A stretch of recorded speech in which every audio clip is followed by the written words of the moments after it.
I was thrilled that we were able to accomplish that. We had, I think, about 20 people, 20 to 22 people at the global conference, which I was thrilled because I wanted to get a full Maryland delegation out there. One of the things that we do not get enough of here in Maryland is exposure to the outside world. And this was hopefully my small way of being able to expand that exposure at some level. Teris, I'd like for you and Charles, if you would just take a few seconds, tell them about your experience at Global. What did you take away? What was it like for you? First, I want to say, I would just like to, I think in front of everybody, we should really recognize the work that Chris did. And even Startup Grind, I think nationally, is, the rumors that they were going to give you some sort of recognition as well, because it was 6 companies that made it to exhibit. But how many other companies from the area were represented? And I mean, you were a rock star. Not to undermine it, but no, seriously, you saw other chapter directors out there, and they had their own startups, and they were running around, and they were helping out 1 or 2 people. You were Mr. Network out there. You were like, what's her name? Pikachu. No, I keep thinking, like, I have 3 daughters. You're like the old woman in the shoe, and we were all the little kids running behind you sort of thing. I don't know why it's the only story I could come up with, but no, you were really taking care of us, and I appreciate it. And not only Startup Grind giving you the recognition, but, you know, I think all of us here in Central Maryland, I think the entire startup community really, for putting a spotlight on us, really owes you a big thank you. So, thank you. Well, thanks. Tim. Any thoughts? Thoughts? First time for me to attend that type of a conference. In my prior career, I never went to a conference that was kind of like that. There's an incredible energy out there. You will see and be introduced to some people that have these amazing concepts that they dreamed up somewhere, that have put time, energy, and effort into bringing it to life, or to a proof of concept where they're now about to launch and start building out whatever their startup is. And it runs the gamut in terms of ideas. So for me, it was very inspiring to see all the creativity. The Startup Grind group itself truly does live by its mantra, which is it is a collaborative effort. They are really wanting you to make connections and meet people and find a way to give. And so for me personally, you know, I was in the booth. We got to present and show our travel platform to everybody for a day. And I will tell you, it started at 8 in the morning. I took a half-hour break, and Sean from Capalza, and he's not here tonight, but he was part of our delegation. He happened to swing by to where the table was, and I wasn't there. I had to run out, go to the bathroom, grab a sandwich, and get back within 30 minutes. And he stood at the table and just started talking about travel, because he knows about us, because he's part of the Maryland delegation. He uses the app. So, you know, I just had people watching my computer and my stuff while I was gone for a short bit, but he happened to cycle by, saw the tables empty, and he started talking to people right then and there. So the whole delegation did a fabulous job of really sort of being in touch and promoting and sort of enjoying the conference. I would highly recommend, if you get a chance, to go with your startup in the future, to do so, because it's a great convention. Thank you, Tim. There are some very, very interesting things that are going to be happening globally and locally over the next year. 2 that I can talk about right now conceptually. Number 1 is we are going to get Google for Startups is going to have a physical presence here in mid-Maryland. And Oracle's Global Startup Program will have a presence here in mid-Maryland. I was able to talk to both of them during the director's retreat, and they both are very interested in what they're doing. We have a lot of work to do in order to physically get them here, but they said, if you guys have what you say you have, we're very, very interested in having a presence there. So I was thrilled about that. And that's all I'm going to say about the global conference, because I could go on. Every year I go out and my mind's blown. And I think there's no way that the next year's conference can be any better than the last year's. And every year it just keeps getting better. So please, guys, the second week of February 2020, mark it on your calendars now. It's our 10th year anniversary. And I am going to do everything I can to get a major delegation of Maryland and Maryland startups out there this next year. So, that's that. I would like to call on Tim and David and Molly.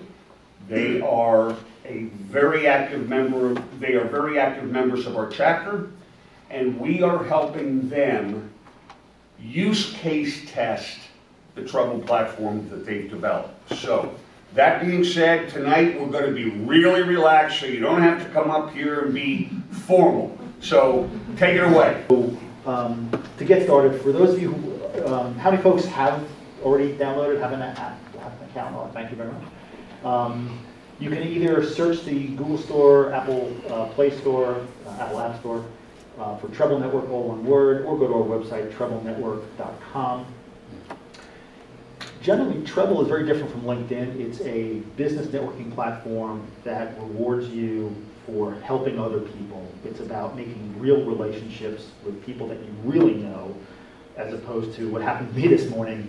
I got an invite through LinkedIn from some random stranger who said she is an expert. I wish I could quote it exactly. She is an expert in marketing, and she can help me with my cybersecurity company to grow. So I wrote back to her. I said, that's great, but I don't have a cybersecurity company.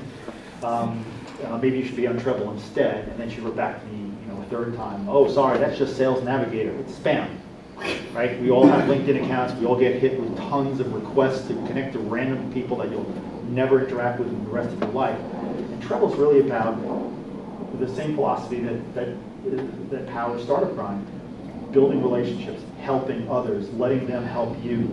Long-term value that you can create. So the idea is create a profile, connect to people that are meaningful in your current network, and then post a wish, and Tim's going to do a demo in a moment. Post a wish, help others know exactly what they need, tell them exactly what you're looking for, and that way you just start unlocking all the great value in the network. With that, I'm going to turn it over to Tim to do a demo. Sure. You going to connect the phone? Yep. You want to use my account or you want to use yours? Use yours. I should be driving. So I'll stand up here because you'll be able to see what's going on this way rather than trying to look back and forth. As David said, one of the things that the Trouble platform affords you is this opportunity to post a wish. A wish is a business goal or a personal career advancement goal that you're trying to achieve. It's something you need help with.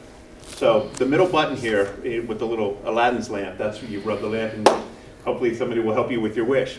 And what it does is it launches this part of the platform where you can see a wish list. And in this particular case, you can see these are people that have posted a number of different types of wishes, business opportunities, looking for connections. There's a whole host of categories that are available to you.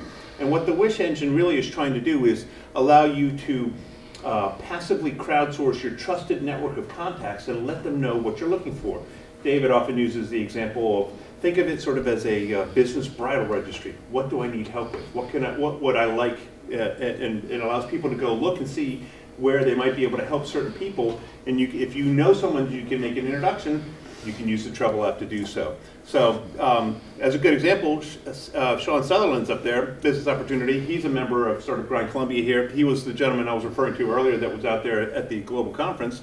And he's looking for companies that could benefit from a brand or a collateral refresh, new website or video efforts. I actually introduced him to someone out there at the conference in California because I ran across a person that was looking to launch a new social media campaign, and I was like, okay, he's probably someone that can help him with some video content for that. So I used the blue button right there, which is Refer Introduce, and when you hit that, it's going to take you to the referral and introduction component of the platform. For those of you that have an account, this looks very familiar. You've got a pre-formatted email that shows you, I saw your wish and I think I can help by making a referral to such and such. Here's why I think it's a good referral. You can customize the message. Once you populate all that, you hit go. It's going to send the message to Sean. It's going to send the message to John, who was the gentleman that I introduced him to. And it sends a copy to me as well. So it's very easy to make these introductions and referrals. And the Wish engine allows you really to look and see what people are looking to get some help with. The way you can post a wish, it's really quite easy. You see there's a dark blue button at the top corner, and when you touch that, it's going to allow you to quickly populate these fields. First thing you need to do is choose a category, and so we've assigned a bunch of categories, and you can scroll to them at the bottom. But this will cover probably 90% of the things that you're trying to achieve in some sort of a business or personal career advancement category. So in this particular case, why don't we go to internship, David? So the category is internship. You need to choose a direction. Do I have an opening for some kid that can come help me with an internship position? Or are you looking for an internship for your son or daughter? You're trying to help find it. In this particular case, we're going to be search for an opportunity because my son is looking for an internship, and it's looking for an internship in the digital marketing space. You can put whatever you want down there. You can leave it as broad as you'd like, or you can make it as narrow as you want. It's a free-formatted text.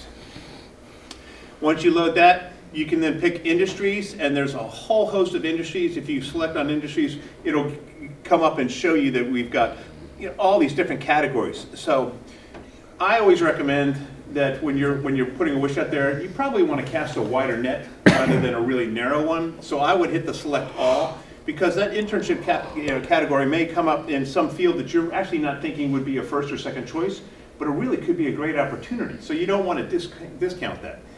And once you've done so, you can also filter down by geographies. Here it's strictly just Maryland that we selected, which makes sense because you're probably not going to want to send him on an internship that's out in Minnesota or something of that nature. So you can set your geographic parameters down at the bottom. You also get to control who gets to see it. Do I want to limit it to just my network, my close set of contacts that I brought onto the Treble platform? Do I want it to my network and their connections? So we call that 1 degree of separation. And if you think about it, most of the people in here probably have a good little black book of contacts that they have. And if any of those people probably came to you and said, hey, I got a kid that I think would be a good person to help you with that internship, you would have high confidence in using that person. So we often recommend that you look at the My Network plus their connections, which adds that 1 degree of separation, or you can master blast it out to the entire Treble network. You can also define which organizations that you want to allow to see. So if you are a member of any of these organizations, you can select them all. Or if it's just a tech type job, you may just want to pick the Howard Tech Council so that just the members of the Howard Tech Council can see it. So you have great flexibility in terms of defining the visibility of your wish, how wide you want to cast it, how narrow you want to define it. And then down at the bottom, because we think it's important to reward people, we assign a number of points to this particular wish. So in this particular case, why don't we go with 15 out of the 25 points? And if anybody tries to help you fulfill this particular wish, they'll add 15 points to their Treble score. David mentioned a Treble score earlier. The Treble score is basically a way for you to tell the world how active you are on the Treble platform. If you have a high Treble score, that means you're a power user. That means you're connected to a lot of people and that you're really doing a lot of generating a lot of goodwill in your efforts to try to help folks. If you see someone with a high Treble score, that may be someone you want to get connected with. And so the ways, and as you first start out on the Treble platform, you can build your Treble score and make it higher by helping people with granting wishes or making introductions and referrals, things of that nature. So that's the wish engine in a nutshell, and we wanted to bring this to all of your attention because we're going to see some startups here that are probably going to talk about things that they need some help with, or as you learn about other things that are coming up through the Startup Grind platform, other startups that may need some help or have posted a wish, I would recommend that you go take a look at the wish, see how you might be able to make an introduction. Even if it's just something that may be casual, you never know what the power of that introduction could be, where the rubber, the rubber may meet the road. And I'll give you a personal example on that. I landed this job through a 4th degree of separation. I reached out to a friend and said, hey, I'm changing careers, would like to talk to you about, see who you may know. Who introduced me to a second person, who introduced me to a third person, who introduced me to Eric Orlinsky, who is the co-founder of Treble, who then introduced me to David, who hired me. So that's how I landed this job. And so you never know where you make those introductions, referrals, where that path is going to take you. So if you think you know that you might be able to help someone with a wish, and it may not be a 100% match, doesn't matter. Try to make that introduction, spread that goodwill, see how you can help them, push them in the right direction, because if they can't help them, most likely they know someone that probably will be able to. Great. That's great. Thanks, Tim. Thank you all. Chris, I forgot to mention real quickly. We do a weekly standing webinar, Thursday, 3 o'clock. You can find it on the website, treblenetwork.com. You can sign up and register every Thursday at 3. It runs about 55 minutes. It's not a canned presentation. It's live. It's myself, David, or Lauren that run it, and we can help you with anything that you have on the Treble platform. It's interactive. And it's a great way to learn how to use the app and make the most of your business network. Thank you. That's one of the things. Treble is an example of one of the things that we're doing as a chapter, and that is we are a community. We're not just an organization that gets together once a month, okay? We're here to help and support one another on a daily basis. One of our missions is to do one thing every day to help make someone else's life just a little bit better. And Treble represents a perfect opportunity for us to do that on a number of levels. Number one, we're giving them help. Number two, we're acting as a resource and kind of a test case for them. But number three is they're helping us.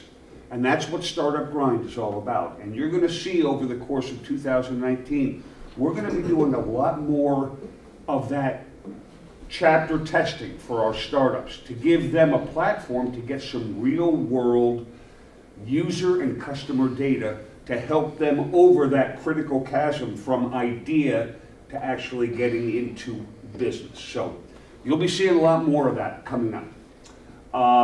Let's see, what was I going to mention? I think that's it. So that being said, tonight's event is Holy Shift. Putting it another way, shift happens. Where are they now? And you know, one of the things about being an entrepreneur in the startup, emerging and high growth categories of business is that you're constantly shifting, you're constantly changing, you're constantly pivoting in order to get your business model, your customer base, whatever it may be, right, so that you come out of the gate with a good, sound, minimum viable product that people want to buy, and so that you can begin to grow. And I thought it was a great opportunity to bring back two of our local startups who presented to us about 2 years ago, I believe. And what we're going to do is have a very informal conversation with them about, all right, shift happens. Where were you? Where are you now? Tell us about that progression and what pivots and shifts that you made. And the first one that I would like to introduce is Karen McCord. Karen is CEO of a community platform called Breezio. And Karen, 2 years ago, where were you? Right. So give us a rundown. First of all, give us a rundown of Breezio and what Breezio is all about. Sure. So Breezio is an online community platform, and we create private branded online communities for groups like membership and association or different institutions that want to have that closed interaction. And where we're a little bit different than some of the other online platforms community you hear about, they're mostly like a discussion forum, and instead Breezio, we actually publish content in the platform itself and create social interaction. So we have live presence, and we try and have that feel of community online to the extent that we can.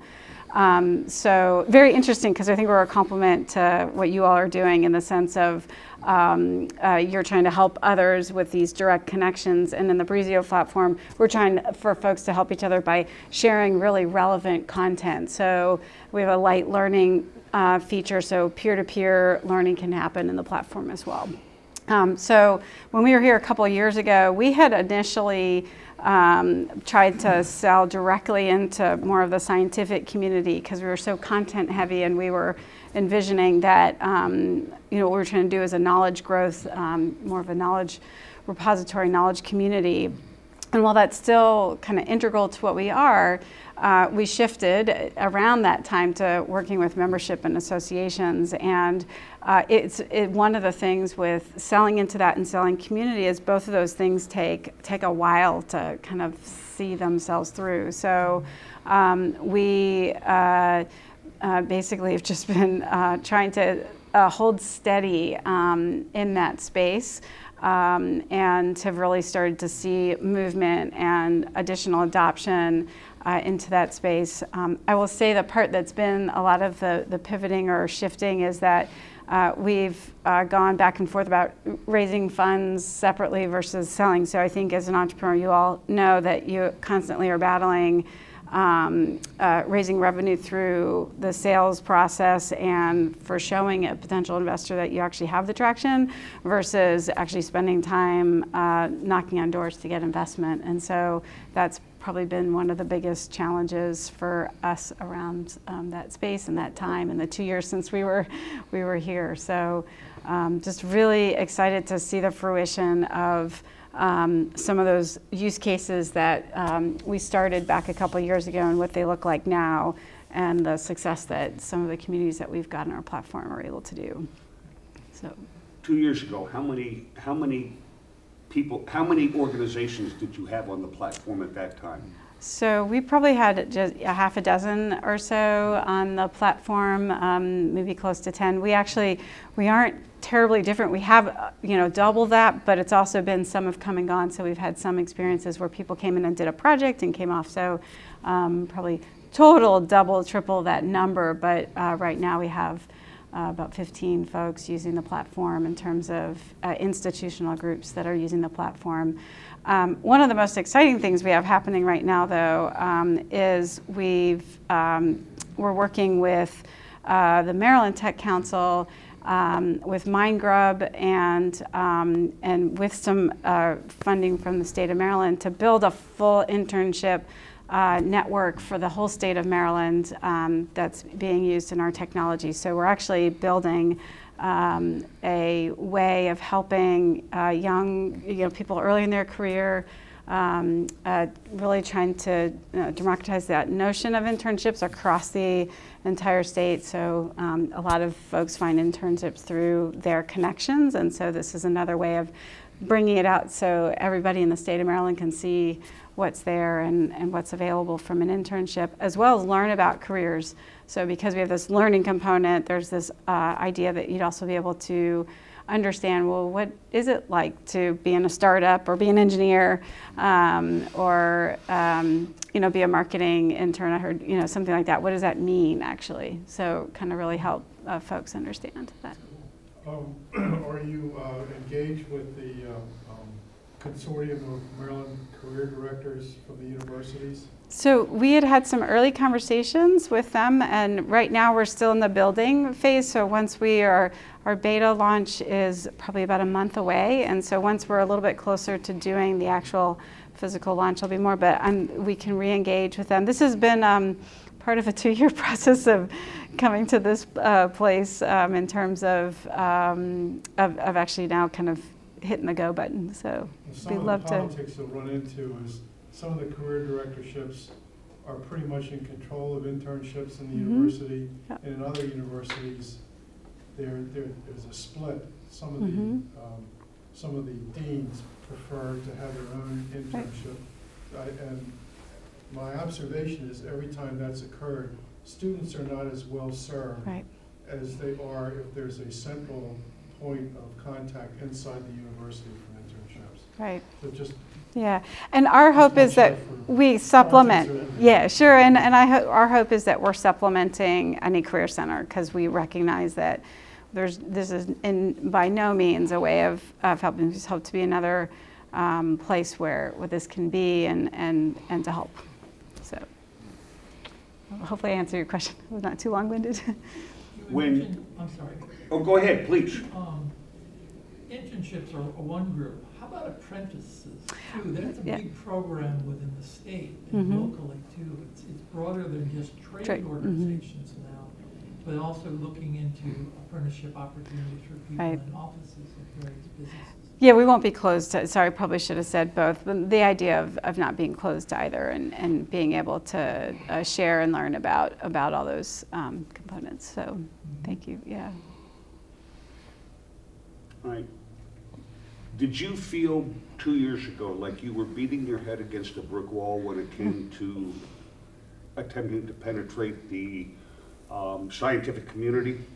Absolutely. I mean, we just didn't have enough of the proof points and use case. I would say that's probably been, you know, a lot of what you, at least a lot of what I've read or been part of startup groups or what have you, is that a big part of your marketing is to show your use case.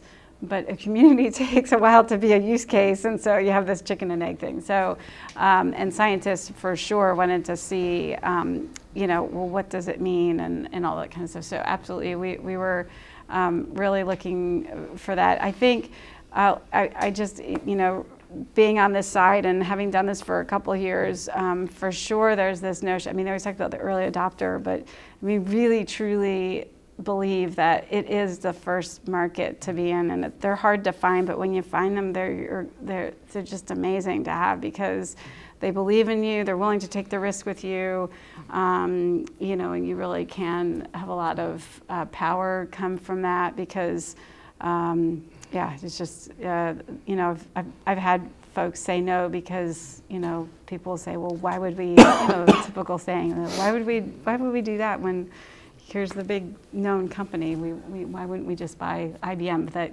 classically, I've come in touch with that. And so for sure, the early adopter is just an important component of any startup. But I mean, I think that kind of that's, people have probably heard and seen that and known that. But at what point in time from when you were here first, how long after you were here did you realize the scientific market was going to be a lot tougher to get into than you thought, A, and then B, from the time that you finally made that realization, how long did it take for you to re-engage the company and go in the direction that you're now going? I always find this to be the hard part. You know, usually as you've got an idea, and you know, the whole part of an entrepreneur is to be gritty and to go off and not let go. So probably held on to it longer than we should have. So I'd say we were probably 6 months too long hanging in, trying to do it.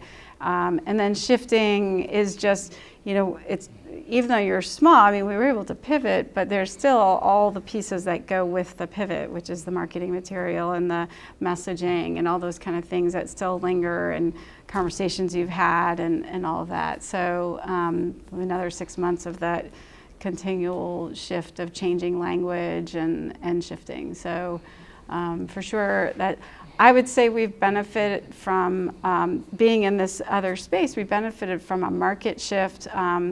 The largest competitor, while big and is doing really well, is big and doing really well and growing. And so there's kind of a market space for the smaller sales, right? Because they've got their eyes on the bigger fish. So I would say that also helped with the with where we are in the market and being able to grow. So if I'm hearing you correctly, it took you about 6 months to make the realization. Right. Then it took what? Another 6 months to truly move. To really be able to launch in the new direction. Right, right. Okay. Yep. So is it fair to say then that in your particular case, pivoting did not happen overnight? It wasn't as if you had this aha moment and said, okay, we're going to go in a new direction. Right. Correct. Yeah. How many sleepless nights did you have over this? Well, I think I mean, again, I'm assuming everyone's got similar feeling. Like, I don't know that there's not sleepless nights still. So it's a constant balancing act of trying to keep everything going and, you know, hope you're making the right decisions at, you know, each of these turns. So I don't know that they've ended or will end. Sorry. Were you able to access your advisors or a trusted group of people off of whom you could bounce this problem and this issue off of, and were they there to help support you and give you some guidance? Absolutely. So one of the things that, yeah, I mean, so for me, the advisory board that we've been able to pull together, they're just very open to the one-on-one conversation. And so I try and do group calls, but I find this type of thing works better from the one-on-one conversation and building off of that. So yes. Okay. Mm-hmm. All right. Yep. Now, one of the things that you and I have talked about is that we as a chapter might be adopting or be interested in some presence on the Breezio platform.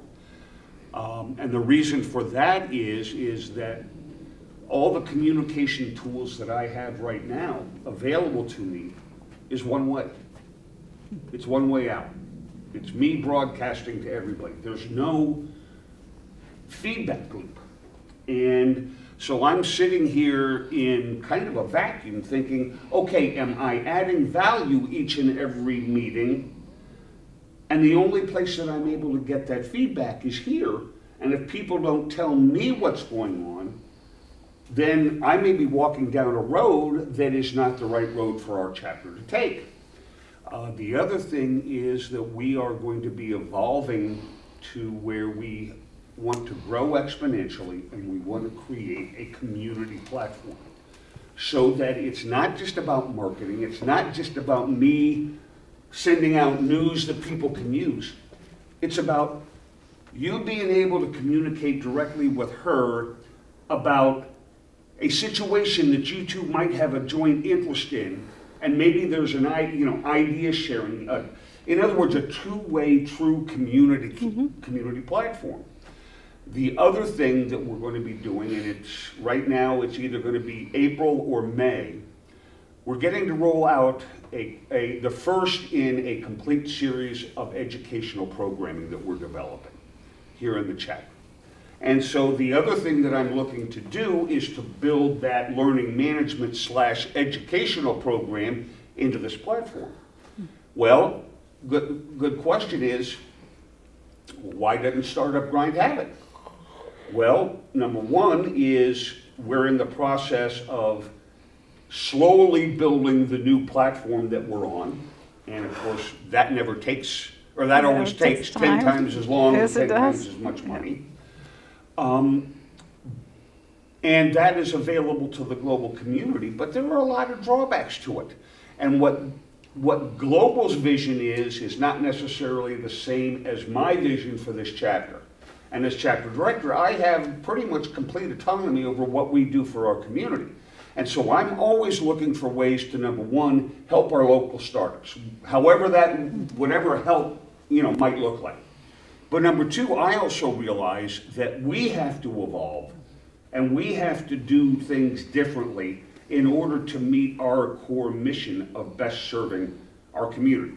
Now, that being said, this could very well be our next use case platform to be able to help Breezio, because if we're able to help Breezio, I may be able to then go to the global organization and possibly get Breezio integrated into our global platform. Gee, that would be exciting. Yes, it would.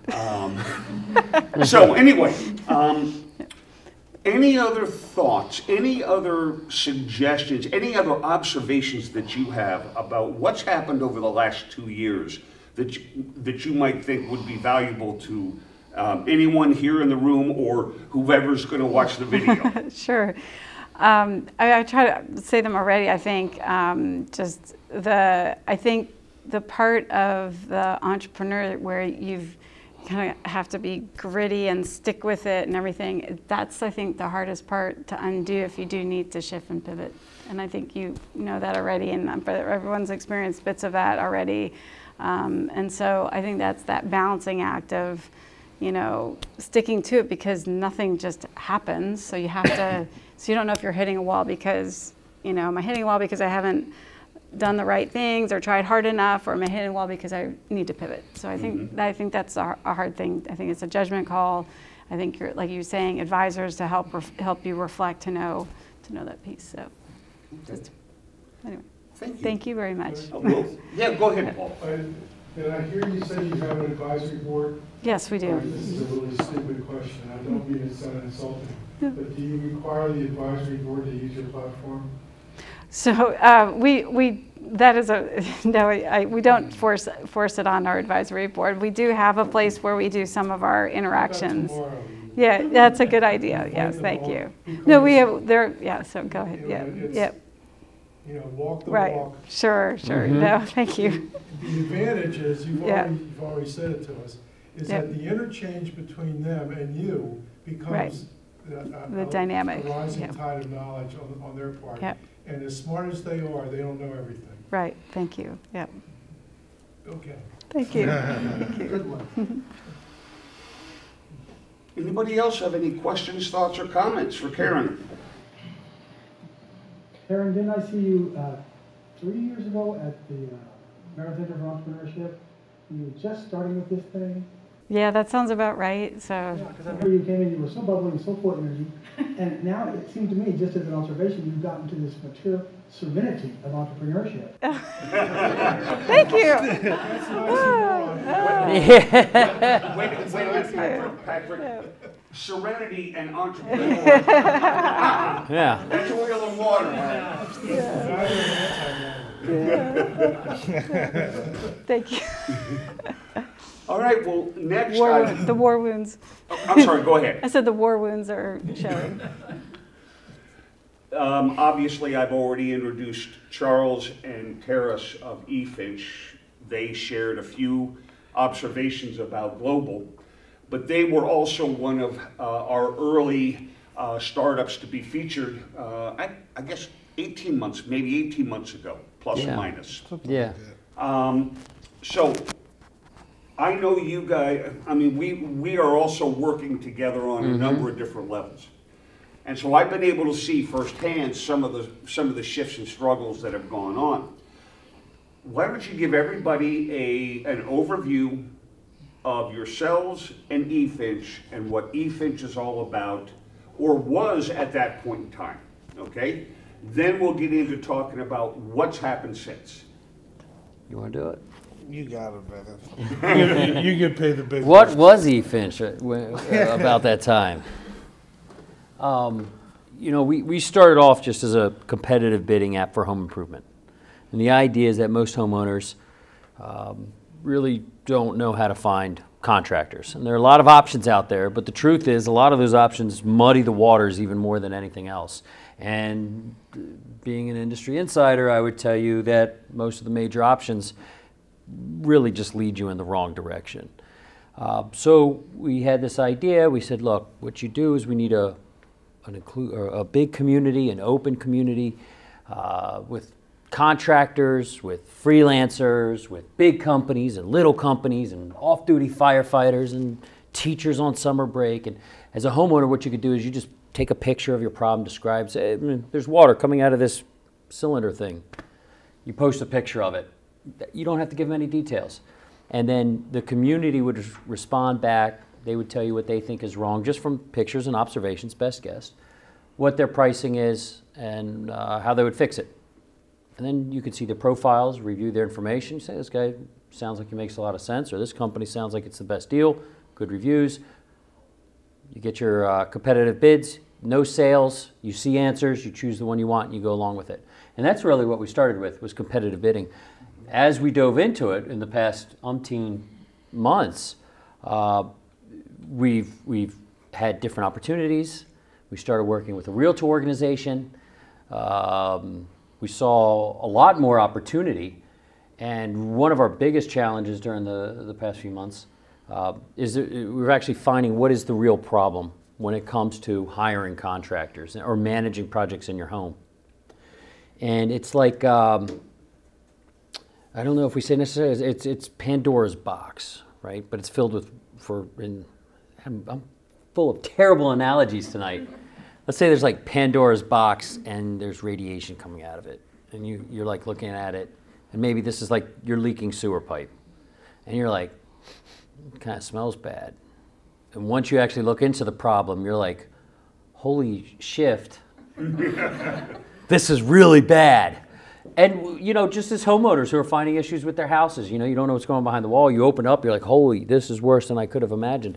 As we started diving into the problem of the home improvement industry, wow, this is really messed up. There are a lot of different issues. And our challenge is focusing on which issues we're going to tackle, we're going to take care of. And it's been a ride. I mean, not just business-wise, but even personal-wise. You know, as we shift our focus to do a pivot, we spend 6 months telling people what we want to do and different favors they could do or how they can help us. And also we pivot a little bit, and one person calls you up and says, hey, Teris, I talked to you last summer and I have this idea. I can introduce you to this person. And you're like, yeah, we're not going in that direction anymore. And it's challenging. It's really, really tough. It's like playing football. You know, you have your plays, but you got to be on your feet. Things are going to change. You know, it's going to start snowing, or it's windy, or the crowd, or, you know, who knows what could happen. And that's always been, you know, the fun of it, I think. Having worked with you, I know that you two really struggled with the whole concept of being able to enunciate exactly what the kind of community you wanted to build. Once you finally got your MVP built and you began attracting customers and contractors, handy people, etc., how did you go about doing that? And in doing so, were they clear on what you were offering them? Or did you struggle even trying to define what it is you were doing for them at that time? I mean, I talk about it, my blood pressure starts to go up. Yeah. Nah. No, I mean, for us, yeah, it did take a while for us to really define, you know, get down to what it is that we were going to do for the homeowners or realtors or whoever, or the contractors that we were working with. But then when we finally came down and figured out what the message was, as Teris was saying, you still had people calling us, asking us for things when we had a different message. So it's the expectations, I guess, that, you know, that people have. That, you know, when the expectations that they have. And unfortunately, the problem was for us is that, you know, with the messaging that was pretty vague, we knew what we could do, but others didn't know really what we could do, and they expected certain things from us, and then that's when, you know, we ran into a lot of the problems. I mean, of course, you have your own startup, and you're giving a presentation, you're pitching it, and especially when you're pitching it to somebody that has a problem. I'm saying one thing. The person with the problem is hearing what they want the solution to be. And when they ask me to do something that wasn't part of our idea, but could be an opportunity, but we're not sure yet, as salesmen or as co-founders or as people who just want to make people happy, the knee-jerk reaction is, yes, I could do it. And we find ourselves spackling the ceiling, you know. And you sit back and you think, or financing like financing somebody repainting their house. We never said we were going to finance repainting their house. So what we had is we had this deal. We said, look, if you're going to sell your house, everybody goes to sell their house. They need some handyman work, maybe some touching up, paint. Everybody loves to. You need to get some cleaning. You know, get the dust bunnies at the places you always forget, behind the toilet and all that other stuff. So we said, look, we put together this great deal. We talked to some of the professionals on our system, put together a team. We said, it's a great deal. You get, I forgot the numbers now, 8 hours of service. You get 4 hours of handyman, 4 hours of painting, and then 4 hours of cleaning for the great price of $649. Plus, because we got to put a cherry on top, because we're a startup, nobody knows who we are, we want to impress everybody. No payments until settlement. The key is your house has to be listed. We figured no problem. We work out arrangements, we pay this guy, we pay that guy, we handle everything. That also turns into, well, the painter showed up, and there's some normal like construction issues. Well, the painter showed up, and he stopped for lunch, or he had a phone call from his wife, and I should get an extra 15 minutes, which turns into an extra like 3 hours. Or somebody says, why can't you paint my house in 8 hours? And all this other stuff. We want to help them. So, well, we'll figure it out. We're working. That's how you get yourself in trouble sometimes. And one of the big issues with pivoting or with shifting is keeping that focus and saying, well, wait, we'll back up. We're pivoting, but are we turning our heads the right way?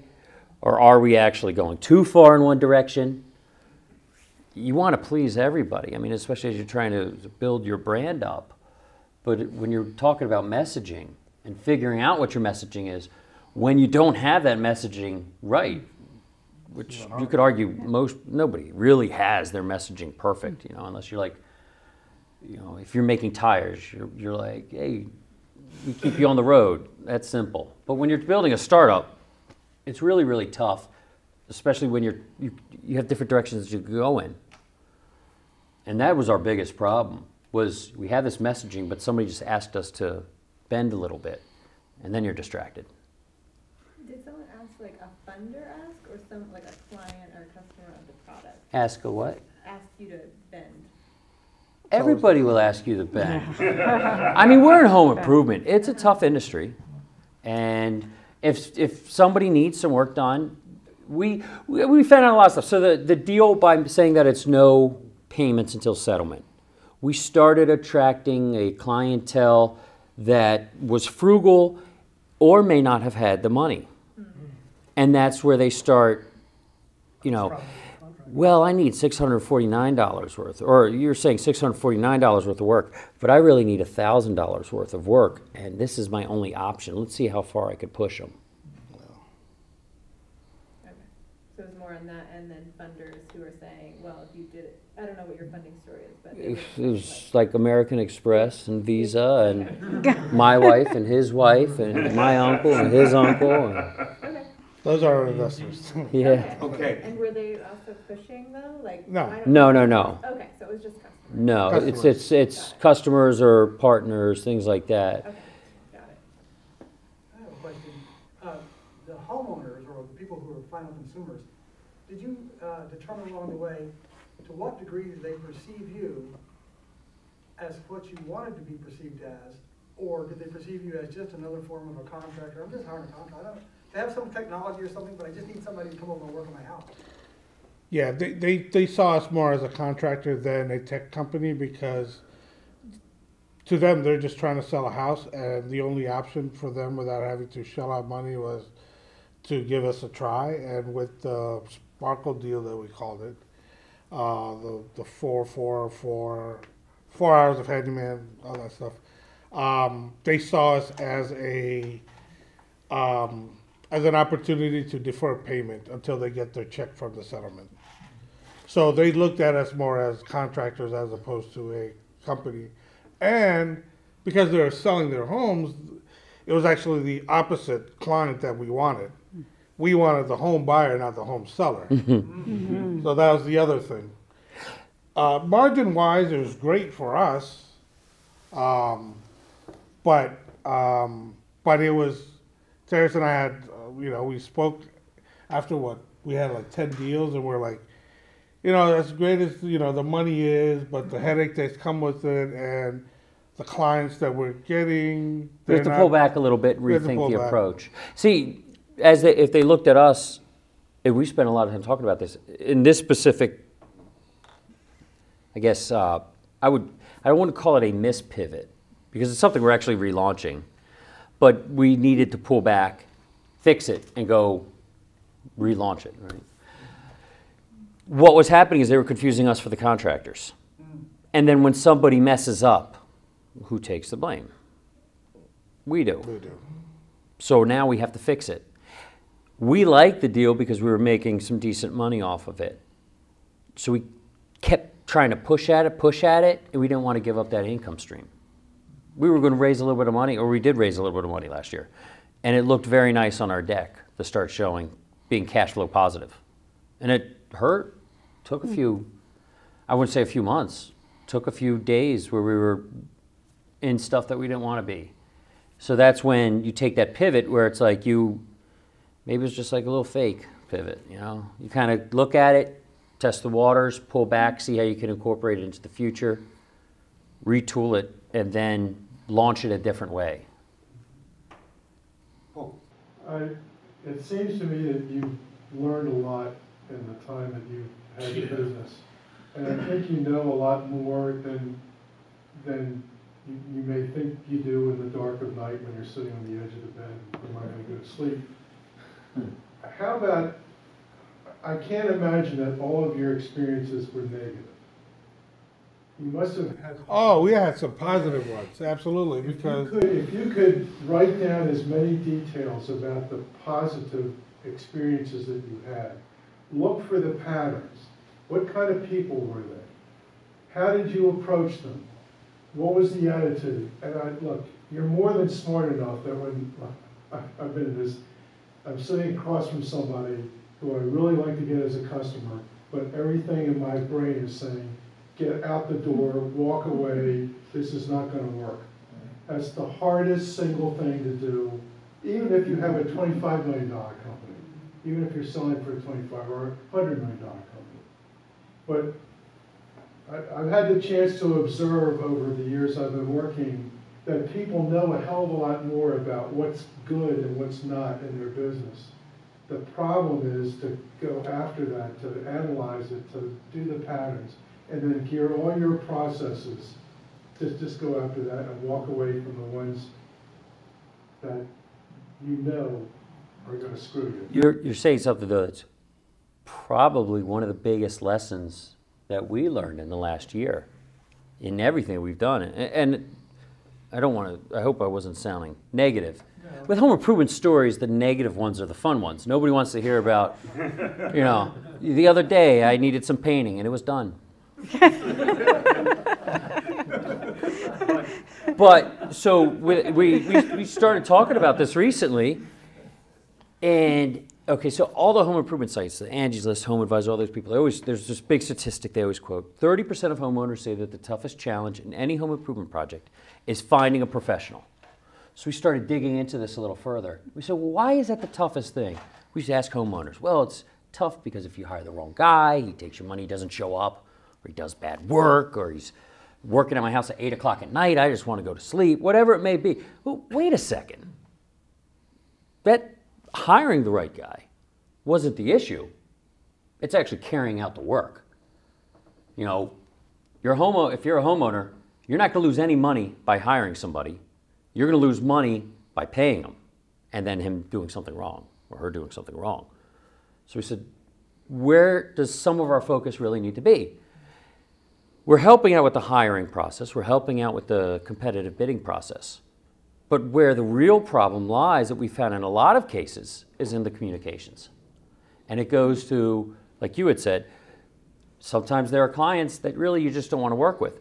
Well, how does that one person who I may not want to work with, maybe they're very particular, you know, how do they relay exactly what their expectations are up front? So I, as a contractor, see that information and can make the determination if I want to do that job or not. Charles could see that and say, this is my kind of client, because he's smarter and can charge more money, and he says, I'll pay attention to those details. So a lot of our focus in the bidding process in the past year has been trying to figure out ways to allow a homeowner more opportunities to explain what they're looking for. We've developed a machine learning tool with an algorithm that helps you classify, because most people don't even know how to ask for or explain what they want because they have nothing to compare it to. So we're trying to set benchmarks so they could do all of that. In order to find that out, we had to talk to these people with the houses. We had to find the person who genuinely believed you could paint my whole house in 8 hours. They didn't see any reason why that wasn't possible. Got to be honest with you, 5 years ago, I may have asked the same question. So why can't you, replace this entire septic system today? You come out, you dig, you put in a new pipe. It sounds simple. It just, there's a gap in knowledge, rightfully so, And that's a lot of our work. Just, in the last year, a big part of our pivot and our focus has started to say there's some issues in the details, and how can we improve our system and bring that up. I once had a client who was a contractor who did business with no one unless they had a bad experience with somebody else. And he would question them very carefully about why it was a bad experience. Never quite getting to the point of saying, what was your responsibility? But listening to how they answered his questions that told him that 70% of the problem with the prior contractor was the customer, not the contractor. Mm-hmm. So that bomb is always, that bomb's always out there. So the more you can find out in an interview at the beginning with and you know the questions.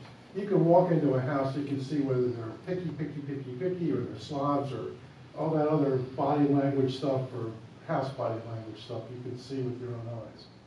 But the questions that you ask will differentiate you, number one. Say, hey, they're pretty smart, they ask good questions. And number two, it will give you a much clearer path about whether or not, I think you've earned the right to do business with people you want to do business with. Mm-hmm. There are enough of them out there. Now, I was part of walking through that swamplands to some degree with you.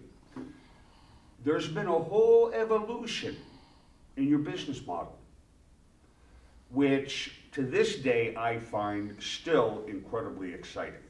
Why don't you share where you are now, what's on the table, and what the future looks like? We've had a few. Which ones excites you? Yeah, we have plenty. Because for some, the stuff that excites me, I said like last week, everybody's excited. What is great, and I want to go back to the conference really quick. Being a platform, talking about machine learning and going through this stuff, sometimes some people glaze over. And one of the great things about the conference is everybody there is really interested in a lot of the same stuff. And you start talking, well, we're working on this algorithm, and people are like, really? Oh, that's great. We love platforms. And you're just like, it's like Disney World for entrepreneurs. That's an interesting way of putting it. Yeah. Okay. But right. But to hit on what specifically, because. All right. Charles, you alluded to it. You're working with a real estate group. Oh. Tell us about how that started, its evolution, and where that is today, and the opportunity that's in front of you. So it started with cold calls. We called several real estate companies because we were like, oh, this would be perfect for real estate agents. So we did a few cold calls and got a call back from Long & Foster and met with their, interestingly enough, not their president for real estate agents, but their insurance. Because the big issue that they have is liability protection. Because in Maryland, in the new Maryland law, if you are a real estate agent and you are referring a contractor to a homeowner or a potential client, you have to do so many things. Check their licenses, bonds, insurance. You have to physically do it and then show that to them, and then show them, timestamp it when you check their license and everything. It's ridiculous. So we said, oh, we can automate this thing, and they loved it. So as we went through the whole process we were thinking, great, we want the real estate agents. They're thinking, we love the system. We want to use you for our property management system. So they themselves they were like, oh, wow, that's another huge opportunity, because the way they look at it is, it's always about numbers, bottom line. When you manage 7,000 properties from New Jersey all the way down to North Carolina, and you have only a number of property managers that you can hire, that has to manage those 7,000 units. They have to be efficient as heck. And their problem is they say that every summer, it seems like they're drinking out of a fire hose because they're getting 100, 200 service tickets for whatever random items in a week. So with our system, we could easily integrate their system into our system, and we're telling them, look, if we can even save you 5 minutes per job, that comes out to be what? 1,000 hours a week? We figured that was like 20%. We could reduce our... Yeah, 16 hours a week, work hours. And because the way they do it is they receive whatever from, if it's not an emergency, they receive the ticket item. They look at it. They have to call around, see where it is, who can do it. Joe the plumber, can you do it? No, I can't. But before that, they got to say, hey, Joe, how you doing? How's the family doing? You know, that human contact, right? It's like, hey, can you do this job? It's like, I can't do that. Oh, sorry. So they have to call the next one. Jim the plumber, hey, Jim, how you doing? How's the family, right? It takes them 5-10 minutes just to secure someone to do a job. Our system just blasts it out to different jurisdictions of the systems that contractors that are in each jurisdiction, and only the ones who respond can do the job, does it. That's awesome. That's almost like how PayPal. After they Pretty much, yeah. I mean, you're out there and you're working, but if you end up routing, Exactly. Yeah. you're making money on that. And you end up property managers. Well, one of the great It's a things about pass-through cost property for them. managers is because the way that our system is set up, we take a commission off of each job that we help facilitate. Yeah. And if you know anything about property management, instead of them having to pay a software, which is a soft cost that the property management company has to pay themselves, it comes out of their operating budget. Us being commission-based, and we're saving homeowners money, so they don't care. It's a pass-through now, so it reduces not only, yeah. But they're paying you to vet the contractors. So they have their own contractors, but then we also bring in other contractors into it that meets their criteria. They give us the criteria, for them specifically, they gave us the criteria, and we will vet the contractor into that criteria. Like That's the core value of what they're paying you for, or what you're getting money And, for. To verify the stuff, To yeah. verify in time, Yeah. time savings. Yeah. Well, if they're lousy contractors, you wouldn't have the time savings. What's that, I'm sorry? If they If were they're- lousy contractors, you would have trouble meeting the time saving. Right. Well, yes. There are good contractors, bad contractors, and good contractors who have bad days. Yeah. Bad contractors, they're going to get through the They always cracks. have bad They always have bad days, but they're always around. The place where we do want to make up that time is when it's a good contractor who has a bad day. Make sure that communication's going on. So as soon as there's an issue, the homeowner or the customer or the tenant can bring it up. It gets addressed. The guy doesn't have to remobilize. They could take care of the problem the same day. Get it all squared away with. Also with Zero accountability. defects are not possible. No. But if you're better than anybody else in attacking the problem and solving it, you wind up with an even happier customer than you would have because the expectation's pretty low. Right. Is there So- anybody out there doing electronic delivery Of bids like yeah, that? It's like at a REIT. One of these They're like REITs. Well, I mean, it's like if I'm managing, I mean, there are people bigger than Long and Foster. I mean, They have different forms of communication. Right now, you actually have to select the contractor and send them the file and the information. What we're doing is making it so instead of sending it to one specific group, It's the bid, right? you're sending it out to, these are my plumbers that work this area. And then they get the whole bid package At the same time. all at the same time, so. While the property managers are sleeping. So when they wake up in the morning, going through the list of things projects that have come in overnight, instead of having to call all 20 of them today, they say, oh, 19 of them already have multiple bids. So I'll just pick and choose who I like. And there's only one job that there's no bids for it. So I need to make those phone calls. So you save the time by not having to deal with 19 bids. The big thing, and I don't know, Chris, if this is what you're alluding to, is we are working on a way to deliver that to the homeowner. So in the distant future, and this is where I'm most excited. Nobody has told me, Teris, you're crazy. So I hope I'm on the right track. But we have this idea that 10, 15 years from now, your plumber's going to show up on a motorcycle with a wrench, and that's it. And the basic idea is that if your hot water tank is going to break, it's on the fritz. You wake up in the morning, hey, Alexa, give me the news. Alexa goes through all the news, and then she says, hey, by the way, your hot water tank is malfunctioning, and it's in limp mode or whatever. We've already contacted the manufacturer. We know what's wrong. We put it out for bid. 5 contractors responded. Out of the 5 contractors that have responded, 3 are recommended within your social network. 2 fit within 10 points or however we rate it of the algorithm that we put together.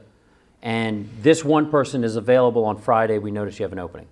And this is their price, which fits within your general, whatever is your preferred budget. That's brilliant. So when you wake up in the morning, your hot water tank is broken. And by the time you're done listening to the news, you have it set up. Everything is ready to go. Where it really gets cool, and I think in the future, is once you link the products through IoT, once you link the products to the manufacturer and everything else, now you're talking that we have the ability where we can deliver the parts, drop ship the parts. EFynch can. We can either drop ship the parts, or maybe we talk to the manufacturer who sends the things over, and now, not to get too much into the weeds, but they could even 3D print the parts. So when the plumber shows up at your house, they have their wrench, they ride up in their smart car, get out, walk over to your printer, grab the part, put it in, and done. I interviewed with a firm last week that is trying to maintain data models for people's houses based on an interface. They're trying to write interfaces, so if you have one data model for everything, yeah, you don't have to deal with, everyone's dealing with a different language, so you have one data model for everything in your house, and they're trying to write interfaces to all devices. Yeah. Which presumably you would have access to in the future if you're going to, Yes, either access to it, or if we're doing all the service work, we're building the models, we're building the databases ourselves. Right. What's interesting is we talked to a few of those groups, but they do like home inspections. So when they build the house, they're going to go through, and that's what we're going to do. But what's the number they built last year? I think 2 million houses were built last year. 5 million houses every year get sold. So it's a decent size of the market, but what happens to all the houses that are already built? Well, we have the service people that are going into each of these houses. And when they go to leave, they're going to write in there, we use 3/4 inch PVC water pipe on the sink. Well, 10 years from now, that's useful information if that pipe breaks and a plumber needs that stuff. That's how we'd be in the position to drop ship the right parts when something does go wrong, or have a 3D printer, whatever it may be. But that stuff's got to be in the cloud too. I mean, you can't handle it with everyone at a PC at home. Mm-hmm. Right. So it's got to be in the cloud, which means there's security issues and all the issues. It kind of ties everything together. That's right. So the data that's gathered by home inspections on a house for sale becomes monetized. Yes. Outside of the transaction, the sale transaction. Right. And then you've got a profile of every house. Right. Carfax of your home. Right. Yeah. But there's a little bit of a debate. Yeah. How much is it monetized? See, I hope I'm not speaking out of turn. Guys like you get access. Well, no, what I'm hoping is that, you could charge guys like us to get it. If we had the data, at least my goal right now, because I'm big on privacy, if we have the data, we're only sharing it when you say, this person's supposed to fix this product, can you share that information with them? So it's actually, you're the homeowner, it's your data. So it's not trying to put any big clumps together and sell that so you get postcards in the mail for services. I'm saying this is more like helping you along with home ownership. You have the data, and then our system is just reminding you of what's coming up. Well, then don't the home warranty people become your ally?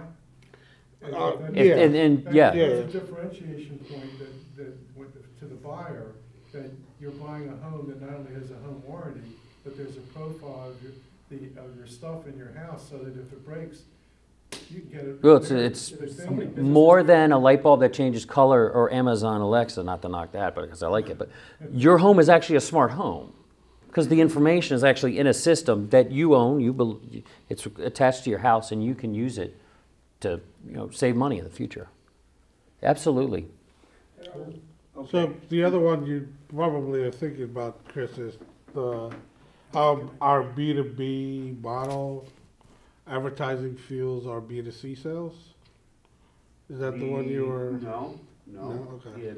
What I'm talking about is what we've been talking about for the last couple of months, which is the relationship with Long & Foster. How that has evolved.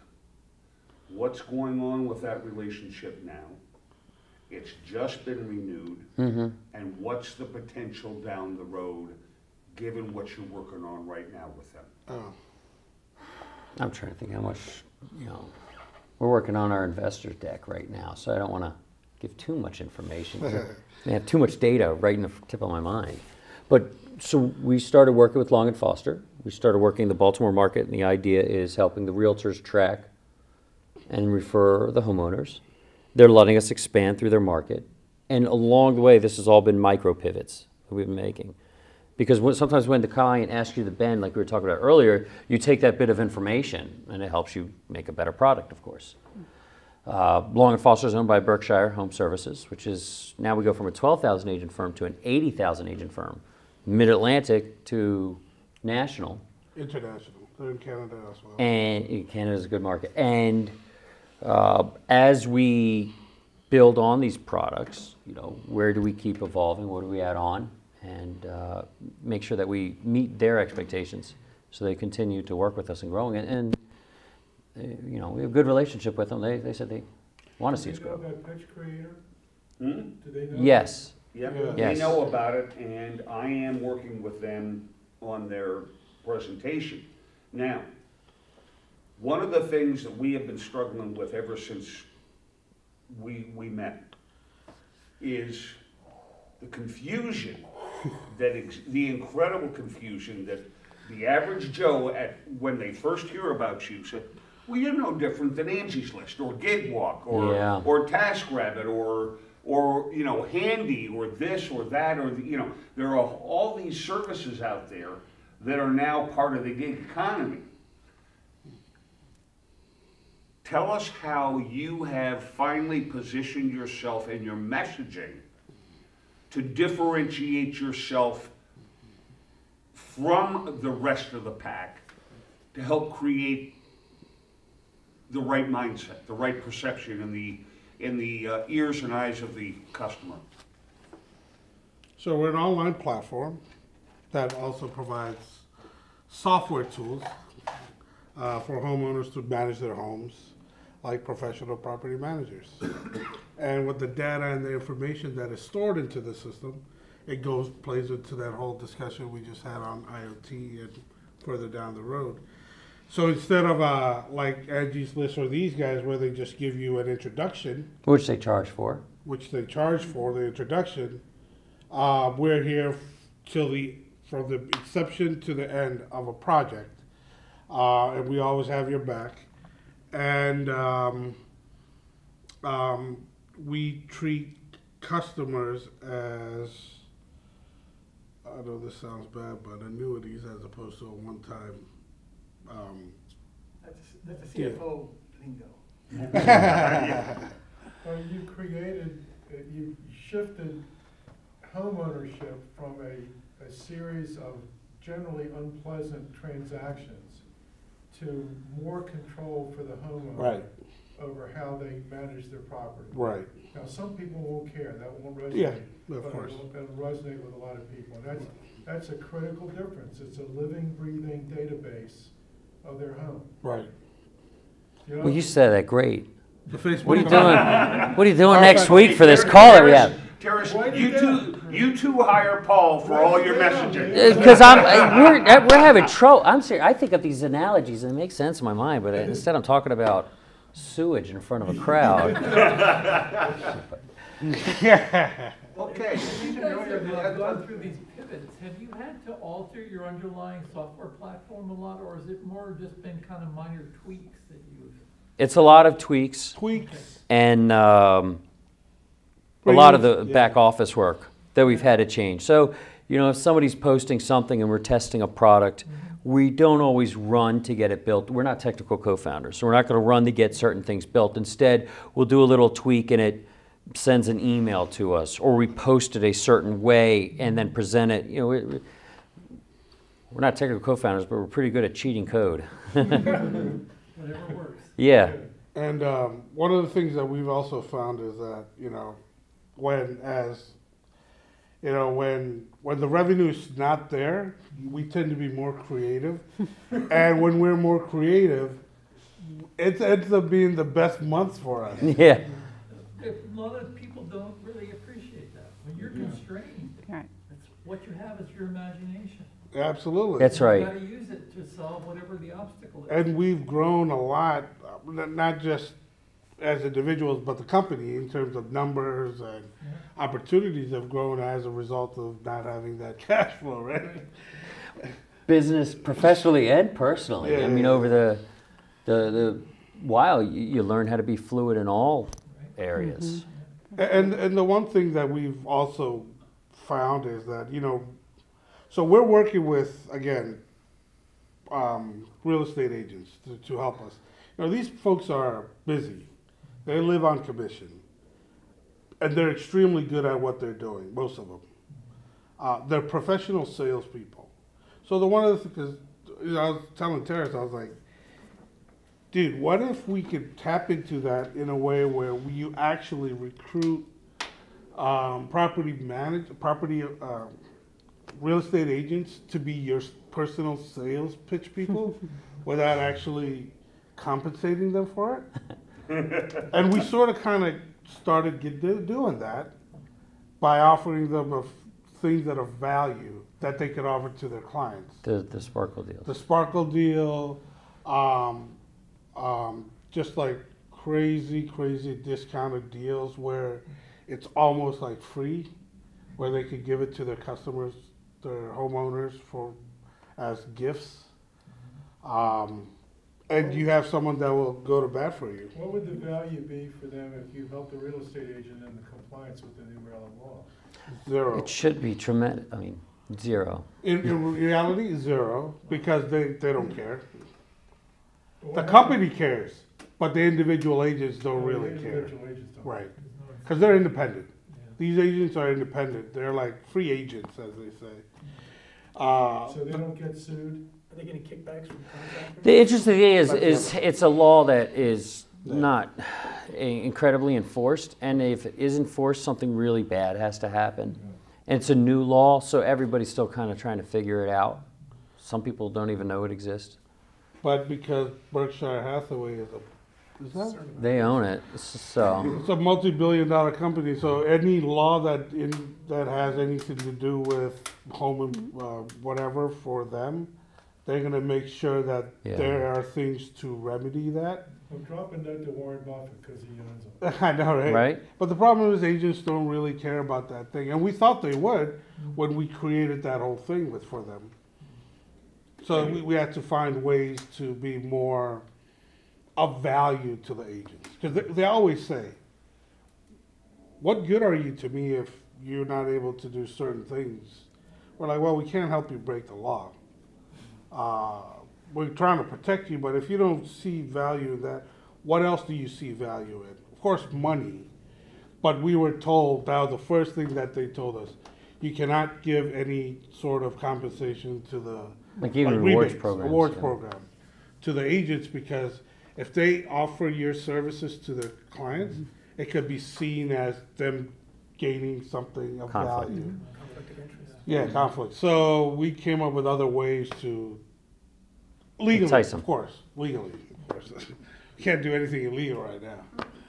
Have you guys taken a look at maybe trying to figure out how you can deliver this to the home inspection community? Because they're the ones that are finding the issues. Yes, but And could document and create the data set on every house, because every buyer wants to know what they're buying. So if he presents you with a report saying this hot water heater's 9 years old, this AC unit's only 3 years old, blah, blah, blah. I mean, is that part of the data set you're trying to create?